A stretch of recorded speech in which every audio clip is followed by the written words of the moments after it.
बे पछताए किया होता जब चिड़ियां चुग गईं खेत। अकबर अपने वालिदैन के साथ रहता था। वालिद मुर्ची थे। अकबर सरकारी स्कूल में पढ़ता था। इसे कहानियां पढ़ने का शौक था। वो हर वक्त सोचता था कि काश मैं किसी मुल्क का राजा होता, मैं बहुत अमीर होता, जो चाहता वो करता। वो अक्सर ख्वाब देखता कि वो राजा बन गया है। सब इसके एहतराम में खड़े हैं। आलीशान महल है जहां वो हीरे जवाहरात के तख्त पर बैठा है, मगर जब वो उठता है तो खुद को इस चारपाई पर पाता। एक दिन अकबर अपने घर के करीब जंगल में गया। अचानक उसने एक बिल्ली देखी। इसने देखा कि बिल्ली के पैर में कोई नोकीली चीज चबी हुई है।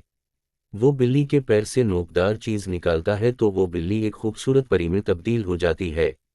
वो परी कहती है, तुमने जादुई तीर निकाल कर मुझे आज़ाद कराया। मैं तुम्हारी एहसानमंद हूँ, इसलिए तुम्हारी कोई दो ख्वाहिश पूरी करूंगी। अकबर जल्दी से कहता है कि मुझे किसी मुल्क का राजा बना दो। परी ने कहा, आंखें बंद करो। अकबर ने आंखें खोलें तो वो हैरान रह जाता है। वो तख्त पर बैठा है। सब दरबारी इसके एहतराम में खड़े हैं। एक दरबारी कहता है, हुजूर वाला, आपके लिए खाना तैयार है। खाना देखते ही इसकी आंखें फटी की फटी रह जाती हैं। इतना लजीज खाना उसने पहले कभी नहीं खाया था, मगर उसके साथ कई मसले दरपेश आते हैं।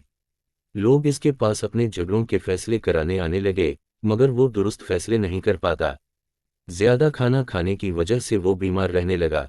अकबर निज़ाम हुकूमत सही तरीके से संभाल नहीं पाया, इसलिए पड़ोसी मुल्क के बादशाह ने इसके मुल्क की कमज़ोर हालत देखकर हमला कर दिया। अकबर को जंग में लड़ने का कोई तजुर्बा नहीं था, इसलिए वो हार गया। पड़ोसी मुल्क के बादशाह ने इसे कैद कर लिया। इसे लजीज खाने के बजाय जेल का बासी खाना मिलता है।